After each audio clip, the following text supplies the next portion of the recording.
नमस्कार दोस्तों, मैं अमन स्वागत करता हूँ आपके अपने यूट्यूब चैनल एजुकेशन हब पर। आज है 7 जनवरी और चलिए जानते हैं 7 जनवरी से संबंधित कुछ इंपॉर्टेंट करंट अफेयर्स।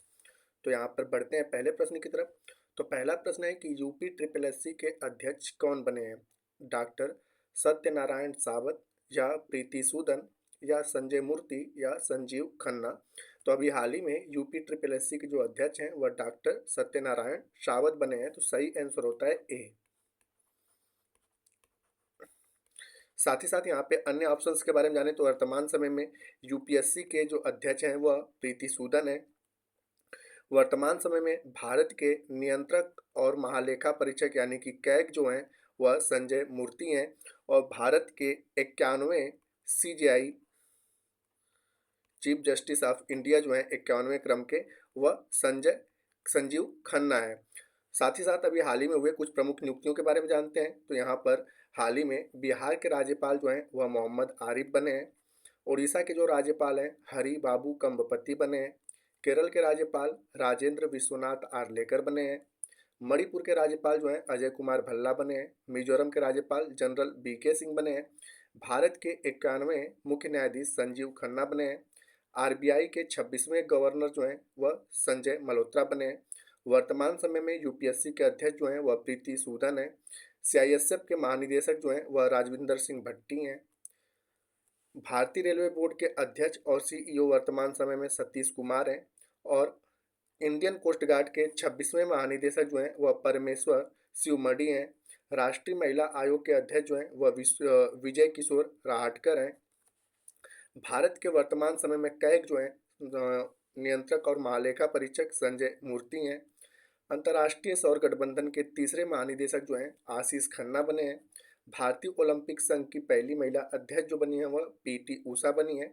ऑस्ट्रेलिया में वित्त आयोग के जो प्रमुख हैं वह अरविंद पनगड़िया हैं। साथ ही साथ ब्लिंकिट ने अभी हाल ही में गुरुग्राम में 10 मिनट का एम्बुलेंस सेवा शुरू करा है। और भारत में 2024 में वाहनों की खुदरा बिक्री में कुल 9% की वृद्धि दर्ज की गई है।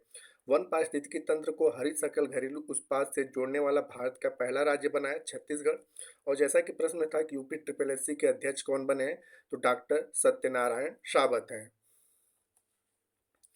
अगला प्रश्न है कि किस आईआईटी ने कृषि में एक डिजिटल पहल लाने, यहाँ पे पहल है, पहल लाने के लिए विस्तार नामक प्रोजेक्ट तैयार किया है? IIT Delhi, IIT Kanpur, IIT Bombay या आईआईटी मद्रास।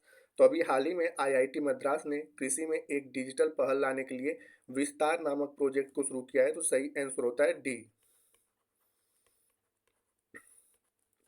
साथ ही साथ अन्य आईआईटी जो अभी हाल ही में कुछ प्रमुख कार्य किए उसके बारे में जानते हैं। तो अभी हाल ही में आईआईटी दिल्ली ने आबू धाबी में भारत के बाहर अपना पहला ब्रांच खोला है। तो आपसे पूछा जा सकता है कि किस आईआईटी के द्वारा आबू धाबी में अपना ब्रांच खोला गया, तो आईआईटी दिल्ली के द्वारा।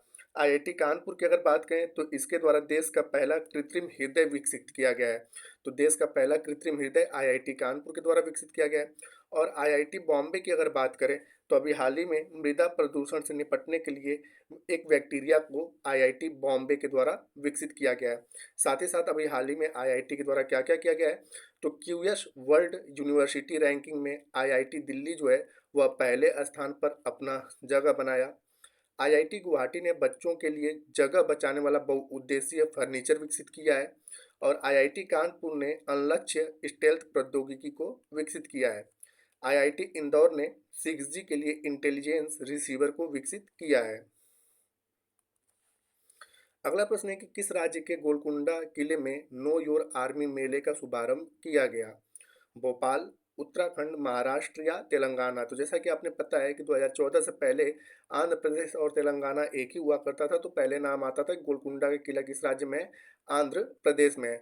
लेकिन 2014 के बाद आंध्र प्रदेश से तेलंगाना अलग हुआ और यह गोलकुंडा का किला जो है वह तेलंगाना के हैदराबाद में वर्तमान समय में स्थित है। तो यहाँ पे सही ऑप्शन होता है कि गोलकुंडा का जो किला है वह तेलंगाना के हैदराबाद में है, जहाँ पर नो योर आर्मी मेले का शुभारंभ किया गया। तो सही आंसर होता है डी। साथ ही साथ यहाँ पे अन्य ऑप्शंस के बारे में जाने तो अभी हाल ही में चर्चा में था भोपाल। तो जैसा कि पता है कि 10वां अंतर्राष्ट्रीय वन महोत्सव का आयोजन जो है वह मध्य प्रदेश के भोपाल में किया गया। और उत्तराखंड की बात करें तो अभी हाल ही में 8वां कौंतिक अंतर्राष्ट्रीय फिल्म महोत्सव का शुभारंभ जो है वह महाराष्ट्र में किया गया। और उत्तराखंड में किया गया 8वां कौंतिक जो है अंतर्राष्ट्रीय फिल्म महोत्सव का शुभारंभ जो है उत्तराखंड में किया गया। और महाराष्ट्र की बात करें तो देश का पहला डिजिटल म्यूजियम जो है अभी हाल ही में महाराष्ट्र में खुला है। अब यहाँ पे बात आती है तेलंगाना की, तो एक नज़र हम लोग डालते हैं तेलंगाना के ऊपर। तो जैसा कि मैंने बताया कि आंध्र प्रदेश से 2 जून 2014 को अलग होकर भारत का 28वां राज्य जो है वह तेलंगाना बना, जिसकी राजधानी हैदराबाद है। तेलंगाना में कुल जिलों की संख्या है 33। वर्तमान समय में तेलंगाना के राज्यपाल जो हैं वह जिष्णु देववर्मा है और मुख्यमंत्री ए रेवंत रेड्डी है। तेलंगाना के विधानमंडल की बात करें तो यह द्विसदनीय है, यानी कि इसके पास विधानसभा और विधान परिषद दोनों हैं। तो तेलंगाना की विधानसभा में कुल 119 सीटें हैं और विधान परिषद में कुल 40 सीटें हैं।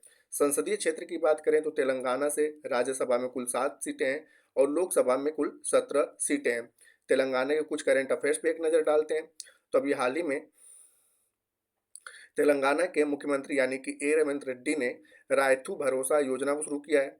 तेलंगाना नीति आयोग का महिला उद्यमिता प्लेटफॉर्म चैप्टर पाने वाला भारत का पहला राज्य बन गया है। और तेलंगाना में दुनिया की सबसे बड़ी 3D प्रिंटेड मशीन को स्थापित किया गया है। तेलंगाना के ट्री मैन पुरस्कार से बलराम को सम्मानित किया गया है।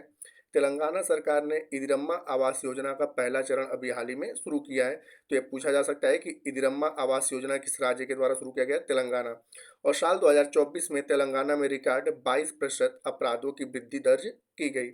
और अभी हाल ही में अलाई बलाई जो है तेलंगाना का प्रतिष्ठित समारोह है जिसको आयोजित किया गया। अगला प्रश्न है कि हाल ही में किस राज्य में हाथियों की संख्या बढ़कर 5,828 हो गई है? असम, गुजरात, भोपाल या उत्तराखंड? तो अभी हाल ही में असम में जो है हाथियों की संख्या बढ़कर 5,828 हो गई है। तो सही आंसर होता है ए। साथ ही साथ यहाँ पे अन्य ऑप्शंस के बारे में चर्चा करते हैं। तो अभी हाल ही में चर्चे में था गुजरात। तो भारत की पहली तटीय जलचर पक्षी जनगणना की शुरुआत जो है हुई है वह गुजरात में हुई। तो आपसे पूछा जाए कि भारत की पहली तटीय जलचर पक्षी की जनगणना किस राज्य से शुरू हुई है? तो गुजरात से।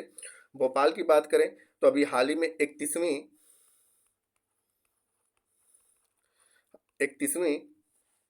राष्ट्रीय बाल विज्ञान कांग्रेस का शुभारंभ जो है वह भोपाल में हुआ। और उत्तराखंड की बात करें तो 38वीं खेलो इंडिया गेम का शुभारंभ जो है वह गुजरात में होगा। और कहाँ 2025 में जो 38वीं खेलो इंडिया गेम का शुभारंभ 2025 में जो है उत्तराखंड में होगा। अब यहाँ पे बात आई है असम की, तो एक नज़र डालते हैं असम पे। तो असम की बात किया जाए तो असम को जो है वह राज्य का दर्जा जो है 26 जनवरी साल 1950 को दिया गया और जिसकी राजधानी दिसपुर है। वर्तमान समय में असम में कुल जिलों की संख्या 35 है। वर्तमान समय में असम के राज्यपाल लक्ष्मण प्रसाद आचार्य हैं और मुख्यमंत्री हेमंत बिस्वा शर्मा है। असम के विधानमंडल की बात करें तो यह एक सदनी है, यानी कि इसके पास केवल विधानसभा है और विधानसभा में कुल सीटों की संख्या आती है असम में 126। संसदीय क्षेत्र की बात करें तो असम के राज्यसभा में 7 सीटें हैं और लोकसभा में कुल 14 सीटें हैं। असम के कुछ प्रमुख करंट अफेयर्स देखते हैं। तो अभी हाल ही में असम के मुख्यमंत्री यानी कि हेमंत बिस्वा शर्मा ने असम का एक जिला है करीमगंज जिसका नाम बदलकर श्रीभूमि कर दिया गया है।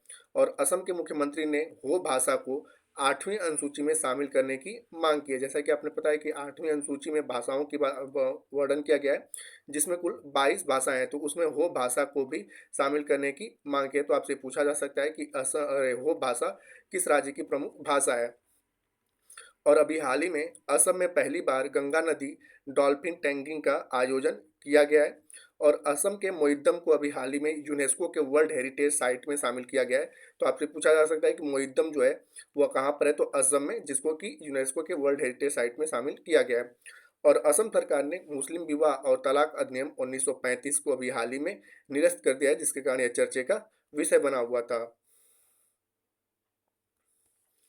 अगला प्रश्न है कि हाल ही में जारी वैश्विक प्रदूषण रैंकिंग में कौन सा शहर शीर्ष स्थान पर रहा?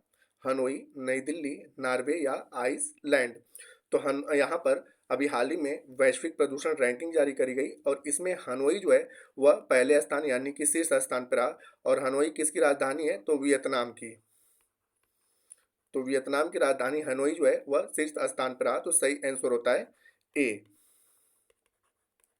साथ ही साथ अन्य ऑप्शंस के अगर बारे में चर्चा करें तो अभी हाल ही में चर्चे में था दिल्ली। तो साल 2025